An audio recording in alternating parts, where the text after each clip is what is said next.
Dear students and dear friends, स्वागत है अपने चैनल पॉलिटिकल साइंस एसवीएम में। मैं विकास। प्यारे साथियों, उम्मीद है कि आपकी बीपीएससी पीजीटी पॉलिटिकल साइंस की तैयारी बेहतर दिशा में चल रही होगी और उसको और बेहतर करने के लिए आज हम लोग जो इंडियन पॉलिटिकल थिंकर्स हैं, जो भारतीय राजनीतिक विचारक हैं, उनमें आज हम लोग गांधी को पढ़ेंगे और गांधी को विस्तार से पढ़ेंगे क्योंकि वो सिलेक्टेड टॉपिक्स हैं जिससे आपके प्रश्न ज़्यादा पूछे जा रहे हैं। एक तो इससे पहले हमने कौटिल्य को पढ़ा और उसका जो मंडल सिद्धांत है या सप्तांग सिद्धांत है और जो उसका जो प्रश्न शासन तंत्र, उससे ज़्यादा प्रश्न पूछे जाते हैं आपसे। ठीक, उसी क्रम में आज हम लोग गांधी को पढ़ेंगे क्योंकि गांधी भी बेहद महत्वपूर्ण भारतीय राजनीतिक विचारक हैं, तो उसको आज हम लोग पढ़ते हैं। थोड़ा सा ये आपका जो फुटनोट्स है राजेश मिश्रा उनका है, ये उनके जो टेक्स्ट बुक है उसको हम लोग पढ़ रहे हैं। ठीक, आज हम लोग महात्मा गांधी को पढ़ेंगे जो कि आपके एग्जाम के लिए बेहद महत्वपूर्ण टॉपिक है। थोड़ा सा इसको हम लोग जो राजेश मिश्रा की पुस्तक है उनका ही उसी में आपका ये टॉपिक है, महात्मा गांधी भारतीय राजनीतिक विचारकों में। तो आइए पढ़ते हैं। ठीक, देखिए नोट्स के रूप में है बतौर हम लोग इसको रिवीजन कर रहे हैं। ठीक, और थोड़ा सा और सभी लगभग थोड़ा सा ज़्यादा डिस्क्राइब करेंगे तो फिर वीडियो ज़्यादा लंबा हो जाएगा। अगर आपको कुछ ना समझ में आए तो वीडियो पॉज करके भी आप देख सकते हैं और जो भी टॉपिक जो भी इसमें आपको इम्पोर्टेंट लगे वो आप एक जगह नोट कर लीजिए। ठीक, ताकि एग्जाम से 2-3 दिन पहले रिवीजन करने में आपको आसानी हो। आगे बढ़ने से पहले वही पुराना रिक्वेस्ट कि प्लीज़ आप चैनल को सब्सक्राइब कीजिए, साथ ही वीडियो को लाइक करना ना भूलें और अपने दोस्तों में अधिक से अधिक शेयर कीजिए। और साथ ही अगर आपको पेड PDF की आवश्यकता है जिसमें जो 5 MCQs बेस्ड जो आपके टेस्ट पेपर है, मॉडल पेपर या प्रैक्टिस सेट है और उसकी ज़रूरत है तो आप मोबाइल नंबर है ये, इस पर व्हाट्सअप कर सकते हैं, आपको PDF अवेलेबल हो जाएगा। ठीक, ज़्यादा कॉस्ट नहीं है इसकी।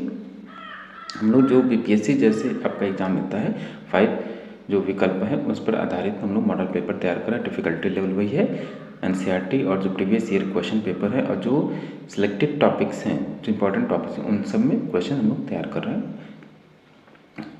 तो आपको चाहिए तो आप व्हाट्सअप कर सकते हैं। ठीक, तो आइए पढ़ते हैं महात्मा गांधी को। तो महात्मा गांधी का जन्म 2 अक्टूबर 1869 में गुजरात के पोरबंदर नामक स्थान पर हुआ। ठीक, ये आप सबको पता है। अप्रैल 1893 में पोरबंदर के एक व्यापारिक संस्थान में बैरिस्टर के रूप में दक्षिण अफ्रीका के लिए रवाना हुए। अगस्त 1894 को उन्होंने रंगभेद के खिलाफ आवाज़ उठाने के उद्देश्य से नेटाल इंडियन कांग्रेस की स्थापना की। ये बेहद महत्वपूर्ण है, ये पूछा जाता है कि नेटाल इंडियन कांग्रेस की स्थापना किसने की और नेटाल इंडियन कांग्रेस की स्थापना कहाँ हुई या ये कहाँ है। ठीक, और 1903 में ट्रांसवाल ब्रिटिश इंडिया सोसाइटी की स्थापना की, ये भी है इनके द्वारा स्थापित किया गया जो संस्थान है ट्रांसवाल ब्रिटिश इंडिया सोसाइटी। 1 अक्टूबर 1904 को इंडियन ओपिनियन के प्रबंध और प्रकाशन का जिम्मा लिया। ठीक, इंडियन ओपिनियन इनके द्वारा जो प्रकाशित किया जाता था पत्रिका इंडियन ओपिनियन कहाँ से प्रकाशित होती थी तो अफ्रीका में। ठीक, नवंबर-दिसंबर 1904 में उन्होंने फिनिक्स आश्रम की स्थापना की। ठीक, इनके द्वारा आश्रम जो अफ्रीका में बनाया गया था उसका नाम क्या था, फिनिक्स आश्रम। ये इंपॉर्टेंट है। ठीक, गांधी जी 9 जनवरी 1915 को 15 में भारत लौट आए। 25 मई 1915 को अहमदाबाद में साबरमती आश्रम की स्थापना की। याद रखिएगा जो 9 जनवरी 1915 है इसी दिन भारत वापस लौटे हो और इसी दिन प्रवासी दिवस भी मनाया जाता है प्रत्येक वर्ष, क्योंकि जो पहली बार जब गांधी जी भारत आए, ठीक, तो प्रवासी दिवस के रूप में मनाया जाता है 9 जनवरी। ठीक, और 25 मई 1915 को अहमदाबाद में साबरमती की स्थापना की। कहाँ, अहमदाबाद में। सुभाष चंद्र बोस ने उन्हें राष्ट्रपिता कहा था तथा रविंद्रनाथ टैगोर ने महात्मा गांधी की उपाधि दी थी। महात्मा की उपाधि दी थी। राष्ट्रपिता किसने कहा, सुभाष चंद्र बोस ने, और महात्मा की उपाधि किसने दी, गुरु रविंद्रनाथ टैगोर ने। और गांधी जी व्यवहारिक आदर्शवादी, याद रखिए आदर्शवादी तो है लेकिन प्रैक्टिकल है, प्रैक्टिकल आइडियलिस्ट हैं, व्यवहारिक आदर्शवादी हैं। अगला, गांधीवाद एक आदर्शवादी विचारधारा है। गांधीवाद कैसी विचारधारा है, आदर्शवादी। सत्य ही ईश्वर है, गांधी जी ने इसी को दर्शन बनाया। गांधी जी ने प्रेम को सत्य की प्राप्ति का मार्ग बताया है। प्यारेलाल नैयर जी गांधी जी के निजी सचिव थे। ये कई बार प्रश्न पूछा गया है कि गांधी जी के निजी सचिव कौन थे, तो कौन थे, लाल नैयर, जिन्होंने गांधी जी के जीवन पर अनेक रचनाएं लिखी, जिसमें Mahatma Gandhi the last phase of discovery of Satyagraha उल्लेखनीय है। ठीक, गांधी जी ने वर्ष 1893 में अफ्रीका गए और वहाँ उन्होंने फिनिक्स एवं टॉल्स्टॉय फर्म की स्थापना की। 2 फर्म की स्थापना की गई थी वहाँ, एक तो फिनिक्स और टॉल्स्टॉय फर्म थी, और 1914 तक वो अफ्रीका में रहे थे और 9 जनवरी 1915 को भारत आ गए। टॉल्स्टॉय एक रूसी उपन्यासकार थे जिन्होंने वार एंड पीस नामक उपन्यास लिखा, जिससे गांधी जी अत्यधिक प्रभावित थे और गांधी जी ने ब्रेड लेबर का विचार इन्हीं से लिया। ये प्रश्न आपसे पूछा जाता है कि गांधी जी का सर्वाधिक प्रभाव किसका था, तो एक तो टॉल्स्टॉय जिनका उपन्यास था वार एंड पीस। ठीक, इससे वो ज़्यादा प्रभावित थे और इनसे कौन सा उन्होंने सिद्धांत लिया, ब्रेड लेबर का। ठीक, अब मैं गांधी जी को प्रभावित करने वाले विचार, यानी किससे गांधी जी ज़्यादा प्रभावित थे, तो गांधी जी जिन विचारधाराओं और व्यक्तियों से प्रभावित थे उसमें से गीता व रामायण सबसे ज़्यादा उल्लेखनीय है। गीता व रामायण से बहुत ज़्यादा प्रभावित थे। गांधी जी बौद्ध धर्म के शांति एवं अहिंसा के विचार से प्रभावित थे। गांधी जी इस्लाम धर्म की बंधुता की संकल्पना से प्रभावित थे। Leo Tolstoy the kingdom of God is with in you 1894 के कथन से ज़्यादा प्रभावित थे। ठीक, एक तो ये, और हेनरी डेविड थोरो के एस्से, हेनरी डेविड थोरो के the essay on civil disobedience जो कि 1849 में प्रकाशित हुई थी, उससे ज़्यादा प्रभावित थे। जॉन रस्किन की रचना अनटू द लास्ट से प्रभावित थे। सर्वोदय इसी का रूपांतरण माना जाता है जो गुजराती भाषा में लिखी गई थी। प्रश्न आपसे पूछा जा चुका है। अनटू द लास्ट यानी गांधी जी ने किसका गुजराती भाषा में अनुवाद किया था, तो रूपांतरण अनटू द लास्ट, और ये पुस्तक किसकी, जॉन रस्किन, और इनसे इन्होंने कौन सा सिद्धांत लिया, तो सर्वोदय का सिद्धांत लिया। गांधी जी ने यह शिक्षा जॉन रस्किन से लिखी, प्रत्येक व्यक्ति को श्रम करना चाहिए, जितना महत्व एक वकील के श्रम का है उतना ही महत्व न्यायिक के भी श्रम का है। ये बतौर कथन के रूप में भी पूछा जाता है, और पूछा जाता है ये सिद्धांत उन्होंने किससे लिया, तो जॉन रस्किन से। लियो टॉल्स्टॉय के उपन्यास वार एंड पीस से गांधी अत्यधिक प्रभावित थे, तो आप पहले पढ़ चुके हैं। गांधी जी के विचारों का आध्यात्मिक पक्ष देखिए, तो गांधी जी मूलतः धार्मिक और आध्यात्मिक व्यक्ति थे। ठीक, गांधी जी के राजनीतिक गुरु गोपाल कृष्ण गोखले, ये बेहद महत्वपूर्ण है, ये बार बार पूछा जाता है कि गांधी जी के राजनीतिक गुरु कौन थे, जिन्होंने राजनीति में नैतिकता एवं सेवा का क्षेत्र माना था। इसलिए उन्हें संतों में राजनेता और राजनेताओं में संत कहा गया। किसको, गोखले को। ये अलग से भी प्रश्न बनता है, किस नेता को या किस व्यक्ति को संतों में राजनेता और राजनेताओं में संत कहा गया, तो गोखले को। आपको इसको भूलना नहीं है। गांधी जी के विचारों का मूल केंद्र सत्य एवं अहिंसा है, ये आपको पता ही है। गांधी ने सत्य एवं अहिंसा के नियमों को सार्वजनिक एवं राजनीतिक जीवन में प्रयुक्त किया। गांधी जी पूर्ण रूप से नैतिकतावादी थे। गांधी जी ने साध्य एवं साधन दोनों की पवित्रता पर जोर दिया। ठीक, साध्य भी पवित्र हो और साधन भी पवित्र हो, इन पर ज़्यादा बल देते थे। उनके अनुसार अपवित्र साधन के द्वारा पवित्र साध्य की प्राप्ति नहीं हो सकती, ये भी महत्वपूर्ण है। वे मूलतः एक आदर्शवादी व्यक्ति थे, लेकिन उनका आदर्शवाद व्यवहारिक था। ये आप जान लीजिए, आदर्शवादी तो थे लेकिन व्यवहारिक आदर्शवाद थे। गांधी जी ने सार्वजनिक जीवन में सत्य और अहिंसा का प्रयोग किया। गांधी जी के अनुसार धर्म और राजनीति के बारे में देख लीजिए, धर्म और राजनीति के बारे में उनका क्या विचार था। गांधी जी के लिए धर्म का अभिप्राय अत्यधिक विस्तृत रूप में था, अतः धर्म का आशय जो धारण करने योग्य है वही धर्म है। उनके लिए धर्म का अर्थ नैतिक कार्य और मानवता की भलाई के लिए करना था। ठीक, और धर्म पालन करने का आशय सत्य तथा अहिंसा के मार्ग पर चलना है। उनका एक बहुत बड़ा सिद्धांत था और उस पर ज़्यादा टिके थे, सत्य और अहिंसा। और साध्य और साधन दोनों पवित्र होने चाहिए, यानी जो भी आपका उद्देश्य है वो साध्य है, और उस उद्देश्य की प्राप्ति के लिए कौन कौन से तरीके अपनाते हैं वो आपका साधन है। यानी जब तक दोनों पवित्र नहीं होंगे, जब तक साध्य पवित्र नहीं होगा और साधन, जब तक साधन और साध्य पवित्र नहीं होंगे तब तक आप मतलब कि कोई भी लक्ष्य प्राप्त नहीं कर सकते, और नहीं उसके द्वारा किया गया वो कार्य पवित्र होगा। ठीक, ये इस बात को ध्यान से समझिए। गांधी जी सत्य और अहिंसा, साधन और साध्य दोनों को पवित्रता पर जोर देते हैं। गांधी जी धर्म एवं नैतिकताहीन राजनीति की कल्पना नहीं करते थे। धर्मविहीन और नैतिकता विहीन राजनीति की कल्पना नहीं करते थे। उनके शब्दों में धर्मविहीन और नैतिकता विहीन राजनीति नहीं हो सकती, अतः वे पाश्चात्य विचारकों के आलोचक थे जिसमें पंथ निश्चितता पर बल दिया गया था।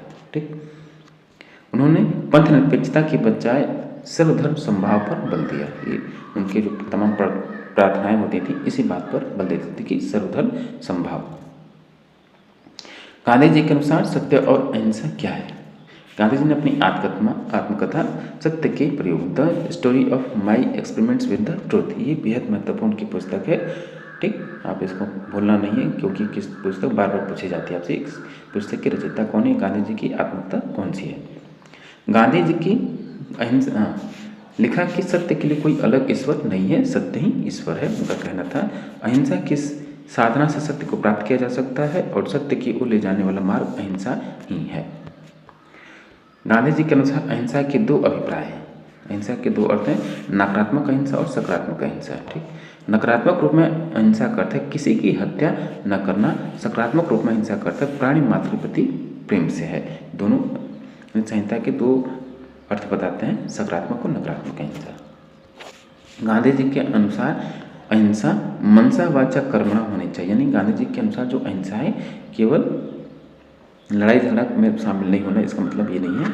अहिंसा न तो आपके मन में हो, नहीं वचन से हो और नहीं कर्म से हो, यानी मनसा वाचा कर्मणा से अहिंसा होनी चाहिए। गांधी जी के अनुसार अहिंसा वह सिद्धांत है जिसमें अपने विरोधियों को प्रेम से जीता जाता है, न कि घृणा से या संघर्ष से। गांधी जी बाइबल के इस कथन के समर्थक थे कि पाप से घृणा करो, पापी से नहीं। ये बेहद महत्वपूर्ण है कि गांधी जी बाइबल के किस कथन से ज़्यादा प्रभावित थे, तो पूछा जाएगा तो आप कहेंगे कि पाप से घृणा करो, पापी से नहीं। गांधी जी अहिंसा को वीरों का गुण मानते थे, न कि कायरों का। गांधी जी का कहना था कि यदि हिंसा और कायरता में किसी एक को चुनना होगा तो मैं हिंसा को चुनूंगा, न कि कायरता को। सत्याग्रह, अब ये बेहद महत्वपूर्ण है। उनके अनुसार सत्याग्रह का क्या तात्पर्य है? सत्याग्रह का आशय सत्य का आग्रह करना, इतना आप जान लीजिए। सत्याग्रह कमजोर का नहीं बल्कि शक्तिशाली व्यक्ति का अस्त्र है। आत्मा को शक्तिशाली बनाने के लिए व्यक्ति को सत्य, अहिंसा, अस्तेय, अपरिग्रह एवं ब्रह्मचर्य का पालन करना चाहिए। उनके अनुसार शक्तिशाली का आशय आत्मिक रूप से शक्तिशाली होना है, भौतिक रूप से नहीं। अगर आपको आत्मा को शक्तिशाली बनाना है तो उसके लिए सत्य, अहिंसा, अस्तेय, अपरिग्रह और ब्रह्मचर्य का पालन करना होगा। निष्क्रिय प्रतिरोध का सिद्धांत अरविंद घोष ने, ये बेहद महत्वपूर्ण है। निष्क्रिय प्रतिरोध का सिद्धांत किसने दिया? अरविंद घोष के द्वारा दिया गया, ये आपको नोट करना चाहिए। सत्याग्रह और निष्क्रिय प्रतिरोध में क्या अंतर है? तो सत्याग्रही व्यक्ति विरोधी के नुकसान का प्रयोग नहीं करता बल्कि वह विरोधी के हृदय परिवर्तन का प्रयास करता है और वह हिंसा का प्रयोग कभी नहीं करता है। ये आपका क्या, ये आपका सक्रिय ये सत्याग्रह है। और निष्क्रिय प्रतिरोध का आशय क्या है कि जो कि अरविंद घोष के द्वारा दिया गया, नकारात्मक रूप में ही विरोध करना है, अतः अवसर पाने पर हिंसा का प्रयोग किया जा सकता है। ये निष्क्रिय प्रतिरोध का सिद्धांत है। क्वेश्चन नंबर सत्याग्रह के निम्नलिखित दो प्रकार होते हैं। सत्याग्रह के दो कौन कौन से प्रकार हैं? एक तो असहयोग और एक सविनय अवज्ञा है। असहयोग, नकारात्मक रूप में असहयोग का आशय सहयोग न करना है, यानी किसी काम को आप उसमें सहयोग न करें, वही क्या है? नकारात्मक असहयोग।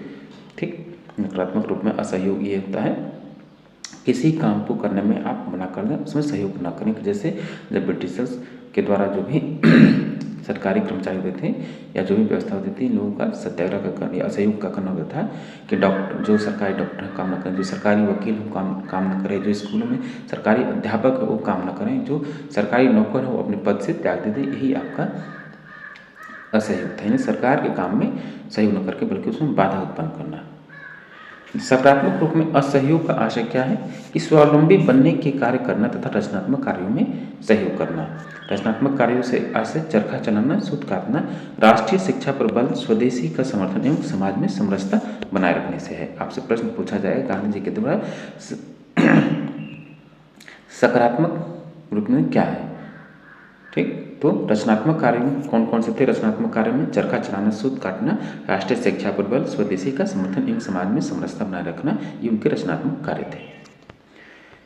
सविनय अवज्ञा का अर्थ निम्न है कि जानबूझकर सार्वजनिक रूप में अन्यायपूर्ण विधि का उल्लंघन करना है। विधि का उल्लंघन सामुदायिक हित के लिए किया जाएगा, व्यक्तिगत स्वार्थ के लिए नहीं। सविनय अवज्ञा का प्रयोग व्यक्तिगत और सामूहिक दोनों रूप में हो सकता है। गांधी जी की सविनय अवज्ञा तकनीक से प्रभावित विदेशी व्यक्ति ने गांधी जी के विचार से कौन कौन से लोग प्रभावित थे? तो थे आपके मार्टिन लूथर किंग जूनियर ने अमेरिका में अश्वेतियों के साथ भेदभाव समाप्त करने के लिए सविनय अवज्ञा का प्रयोग किया। ये तो आपको याद रखना चाहिए, रखना ही है। मार्टिन लूथर किंग जो जूनियर है, इनसे गांधी से प्रभावित थे। बर्ट्रैंड रसेल ने परमाणु हथियारों की समाप्ति के लिए आंदोलन किया, ये भी महत्वपूर्ण है। रसेल साहब ने इसका प्रयोग किया। और दक्षिण अफ्रीका की स्वतंत्रता के नायक नेल्सन मंडेला ने इस तकनीक का प्रयोग किया, क्योंकि इनको भारत रत्न भी दिया गया और नोबेल पुरस्कार भी दिया गया इनको। वर्तमान में अमेरिकी विचारक नोम चॉम्स्की भी गांधी की सविनय अवज्ञा तकनीक से प्रभावित हैं। माइकल शूमेकर गांधी जी की पर्यावरण संबंधी मान्यताओं से प्रभावित हैं। ये आपसे प्रश्न पूछा जाता है कि इनमें से कौन गांधी से प्रभावित व्यक्ति था? गांधी जी के अनुसार उन्होंने सविनय अवज्ञा का विचार डेविड थोरो से, ये बेहद महत्वपूर्ण कि गांधी जी ने सविनय अवज्ञा का आंदोलन का सिद्धांत किससे लिया था? तो डेविड थोरो से लिया था। आधुनिक सभ्यता की आलोचना उन्होंने की तो गांधी जी ने हिंद स्वराज, जो कि 1909 में प्रकाशित हुई थी, याद रखिएगा ये पुस्तक 1909 में प्रकाशित हुई, न कि 1906 में प्रिंट है।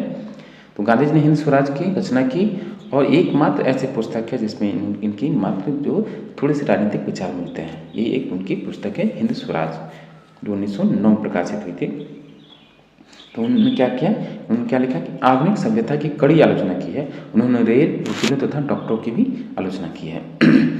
गांधी जी के अनुसार सभ्यता का आशय भौतिकता एवं मशीनों का विकास नहीं, सभ्यता मानवीय एवं आत्मा का विकास है। ठीक। गांधी जी पाश्चात्य सभ्यता की कड़े आलोचक थे। गांधी जी के अनुसार पाश्चात्य सभ्यता भौतिकवादी तथा वहाँ शक्तियों का केंद्रीकरण है। आर्थिक तथा राजनीतिक रूप दोनों रूपों में इस केंद्रीकरण से हिंसा उत्पन्न होती है।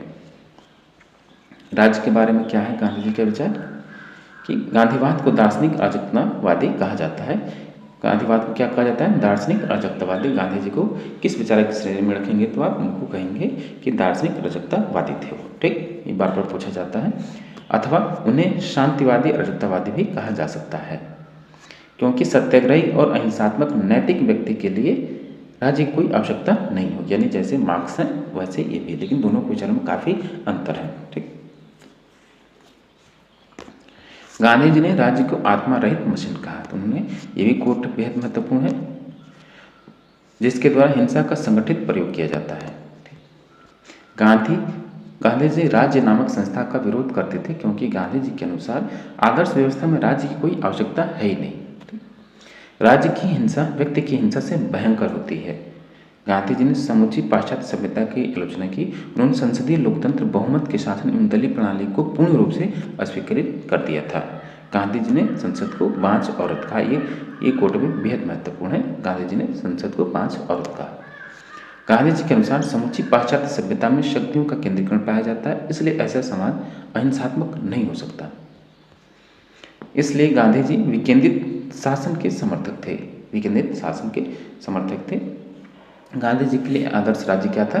तो राम राज्य था, परंतु व्यवहारिक रूप में उन्होंने पंचायती राज का भी समर्थन किया। गांधी जी का राम राज्य गाँव का एक संघ है। गांधी जी के अनुसार शहरों में व्यक्ति रहते हैं, लेकिन गाँव में देवता निवास करते हैं। उनके अनुसार राजनीति का आशय लोक नीति या लोक कल्याण है, शक्ति के लिए संघर्ष नहीं है। उन्होंने विकेंद्रित शासन का समर्थन करते हुए गाँव को मूल इकाई माना। उनके अनुसार गाँव के लोग जनपद से प्रांत तथा प्रांतों के लोग अखिल भारतीय प्रतिनिधियों को निर्वाचित करेंगे। गांधी जी सबसे बड़े लोकतंत्रवादी, समाजवादी तथा व्यक्तिवादी थे, परंतु पाश्चात्य अर्थ में बिल्कुल नहीं। अधिकारों का विचार, यानी अधिकारों पर उनके क्या विचार थे?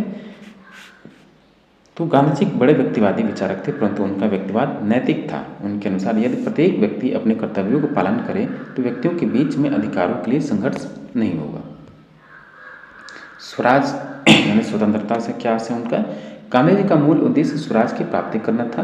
स्वराज शब्द मूलतः उपनिषदों से लिया गया है, जिसका आशय स्वयं प्रशासन या सुशासन या सेल्फ रूल। स्वराज के नैतिक, आध्यात्मिक एवं राजनीतिक दोनों अर्थ माने जा सकते हैं। नैतिक एवं आध्यात्मिक रूप में स्वराज का अर्थ स्वशासन या आत्मनियंत्रित होना है, जबकि राजनीतिक रूप में स्वराज का आशय लोगों द्वारा अपना शासन स्वयं करना है। ठीक। स्वराज शब्द का प्रयोग सर्वप्रथम तिलक के द्वारा किया गया। तिलक के अनुसार स्वराज के निम्न अर्थ हैं, यानी स्वराज शब्द का सर्वप्रथम व्यवस्थित प्रयोग यानी इसके व्याख्याता कौन हुए? तो बाल गंगाधर तिलक हुए। स्वराज का आशय एक ही धर्मी प्रजाति के लोगों पर समान धर्म प्रजाति के लोगों का शासन है। स्वराज का अभिप्राय उत्तरदायी एवं सहमति पर आधारित शासन है। स्वराज का आशय लोगों की राजनीतिक प्रक्रिया में सहभागिता है। इसके द्वारा ये तिलक के अनुसार ये स्वराज का अर्थ बताया गया। इसे के वो प्रथम व्याख्याता थे स्वराज शब्द के। ये प्रश्न आपसे पूछा जाता है कि स्वराज शब्द का सर्वप्रथम प्रयोग किसके द्वारा किया गया या उसका प्रचार प्रसार किसके द्वारा किया? सबसे पहले तो तिलक जी के द्वारा किया गया। तिलक ने स्वराज का प्रयोग डोमिनियन स्टेटस के रूप में किया। इसलिए भारतीय राष्ट्रीय आंदोलन में स्वराज एवं पूर्ण स्वराज में अंतर किया जाता है। पूर्ण स्वराज की मांग वर्ष 1929 के से कांग्रेस के लाहौर अधिवेशन में रखी गई और ये जो लाहौर अधिवेशन की अध्यक्षता किसने की? जवाहरलाल नेहरू ने। ठीक। पूर्ण स्वराज, स्वराज की बात करने वाले तिलक हुए। पूर्ण स्वराज की बात करने वाले कौन हुए? जवाहरलाल नेहरू। गांधीवाद का आर्थिक पक्ष का सिद्धांत कौन सा? ट्रस्टीशिप। ये प्रश्न ऐसे ही पूछा, गांधीवाद का आर्थिक पक्ष या आर्थिक सिद्धांत किस रूप में है, उसको हम क्या कह सकते हैं? तो ट्रस्टीशिप का सिद्धांत गांधीवाद का आर्थिक पक्ष है। ट्रस्टीशिप सिद्धांत के अनुसार संपत्तिशाली व्यक्ति अपनी संपत्ति का मालिक नहीं बल्कि ट्रस्टी है। गांधी जी अरस्तु के सिद्धांत के समर्थक थे कि संपत्ति व्यक्तिगत होनी चाहिए तथा उसका उपभोग सार्वजनिक होना चाहिए। ठीक, ये भी आपको याद रखना है। गांधी जी ने भारत में पूंजीपतियों को अपनी संपत्ति को व्यक्तिगत नहीं बल्कि संपूर्ण समाज की धरोहर समझने को कहा। इस हेतु पूंजीपतियों से हृदय परिवर्तन की मांग की। इस सिद्धांत के अनुसार ईश्वर संपत्ति का मालिक है, व्यक्ति संपत्ति का मात्र ट्रस्टी है।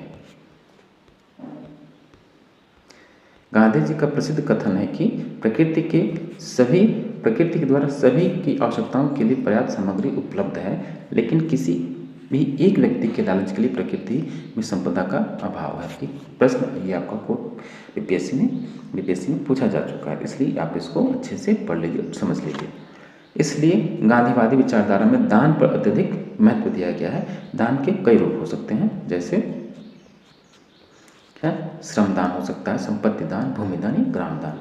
गांधी जी ने कुटीर उद्योगों एवं लघु उद्योगों का समर्थन किया क्योंकि इससे संपत्ति का केंद्रीकरण नहीं होगा। गांधीवादी विचारधारा भारत जैसे श्रम प्रधान देश के लिए अत्यधिक व्यवहारिक है, इसलिए वे भारी मशीनों के विरोधी थे, लेकिन मशीन मात्र के विरोधी नहीं थे, क्योंकि चरखा भी एक मशीन है। गांधी जी के अनुसार प्रत्येक व्यक्ति को श्रम करना चाहिए। गांधीवाद का सामाजिक पक्ष, जिसको सर्वोदय, सभी का कल्याण। सर्वोदय का अर्थ है सबका उत्थान। गांधी जी के अनुसार सर्वोदय उस विचारधारा को संकेत करता है जो सत्य और अहिंसा पर आधारित हो। समाज में किसी के प्रति बैर न हो, यह वर्ग सहयोग पर आधारित है। गांधी जी का सर्वोदय के विचार समाजवाद का विकल्प है।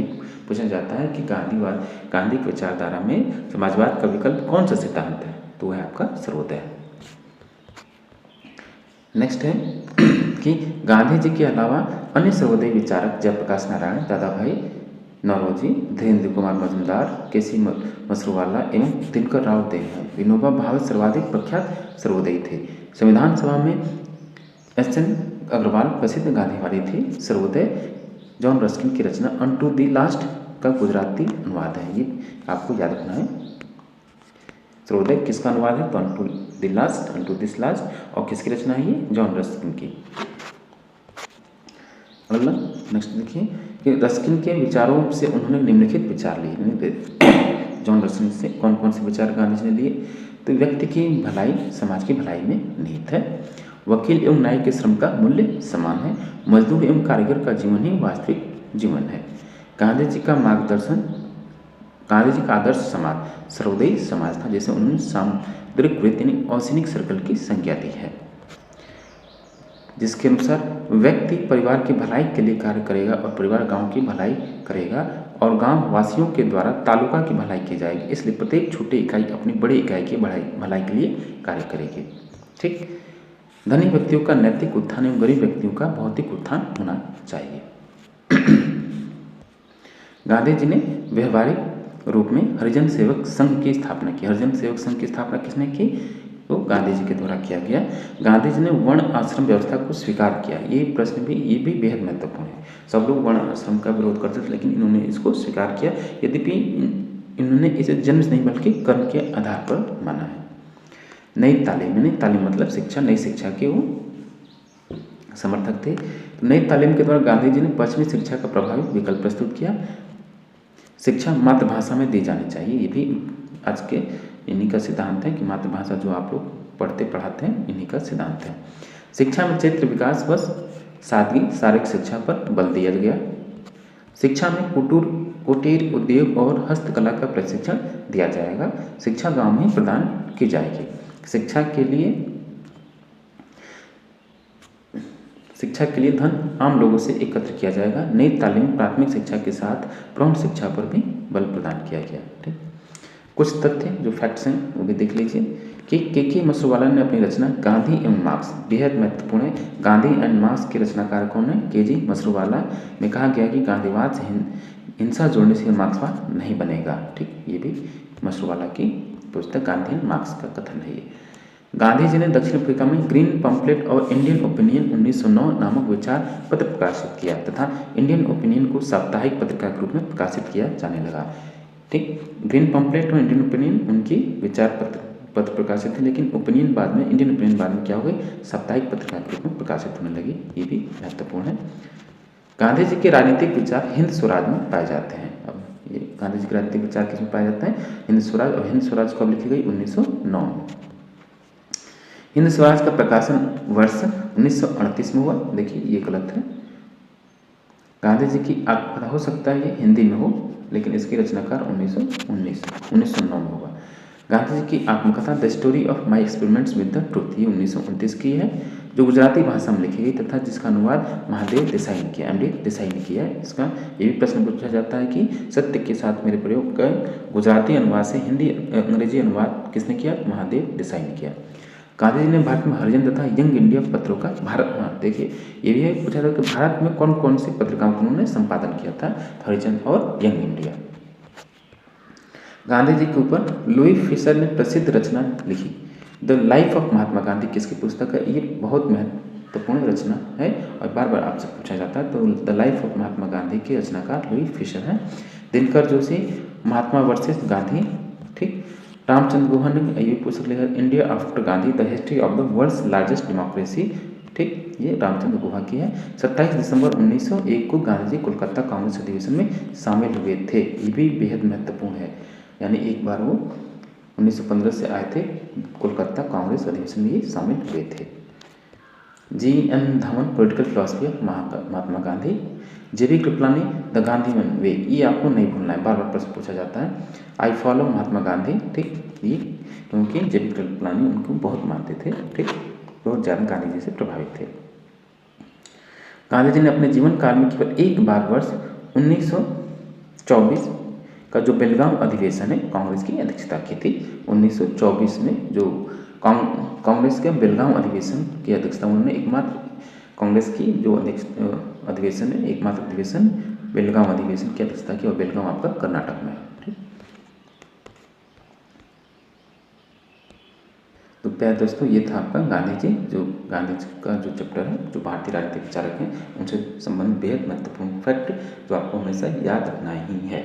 इसके बारे में आप जान लीजिए। जो उनके जैसे अफ्रीका में गए, कब गए, वहाँ कौन कौन से आश्रम चलाए, वहाँ कौन से पत्रिका प्रकाशित की, भारत में कब आए, उनके राजनीतिक गुरु कौन थे, या उनसे संबंधित जो रचनाएं हैं, या भारत में कौन कौन सी पत्रिकाएं प्रकाशित की, ये सब बेहद महत्वपूर्ण है। सत्य, अहिंसा और सर्वोदय, ये सब सिद्धांत आप पढ़ लीजिएगा। ठीक, चलिए मिलते हैं आपसे नेक्स्ट वीडियो में। Thank you for watching. और हाँ, प्लीज़ आप चैनल को सब्सक्राइब करें। ठीक, और अपने दोस्तों में भी इसको शेयर करें। ठीक, थैंक यू फॉर वॉचिंग। मिलते हैं आपसे नेक्स्ट वीडियो में।